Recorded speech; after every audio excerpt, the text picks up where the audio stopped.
Subject నేర్చుకునేటప్పుడే ఆ number యొక్క importance ఏంటి, దాన్ని ఇంకా ఎన్ని రకాలుగా తీసుకురావచ్చు, ఈ లాజిక్స్ అనేవి మన ప్రిపరేషన్ టైంలోనే మనం నేర్చుకోవాలి ఇవన్నీ.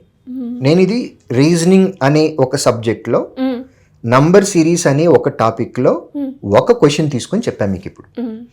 ఇలా అన్ని సబ్జెక్ట్స్కి సంబంధించి మనం ప్రిపేర్ అయ్యేటప్పుడే మగప్ చేయకుండా, ఫార్ములా బేస్లోకి వెళ్లకుండా అవుట్ ఆఫ్ ది బాక్స్ ఆలోచిస్తూ సబ్జెక్ట్ని రిలేటెడ్గా కనెక్ట్ చేసుకుంటూ మనం ఆన్సర్ని తీసుకురావాలి. ఒకసారి ఆన్సర్ వచ్చిన తర్వాత అదే క్వశ్చన్ని ఇంకా వేరే రకాలుగా ఏమైనా చేస్తే ఆన్సర్లు వస్తాయా అనేది కూడా ముందుగానే ఆలోచించుకోవాలి. అది ప్రాక్టీస్లోనే చేయాలి. చేసిన తర్వాత ఎవరికి వాళ్ళు నోట్స్ రాసుకోవాలి. ఈ క్వశ్చన్ ఇన్ని రకాలుగా చేయొచ్చు, ఫార్ములా బేస్ అయితే ఎలా, లాజిక్ బేస్ అయితే ఎలా, మెథడ్స్ అని ఉంటాయండి. ఒకే క్వశ్చన్ని డిఫరెంట్ మెథడ్స్ వేసి తీసుకురావచ్చు. అలిగేషన్ అనే ఒక మెథడ్ ఉంటుంది, అలిగేషన్లో చేస్తే వస్తుంది. రేషియో మెథడ్లో చేస్తే వస్తుంది. పర్సంటేజ్ మెథడ్లో వస్తుంది. రివర్స్ మెథడ్ అని ఇంకొకటి ఉంటుంది, దానిలో చేస్తే వస్తుంది.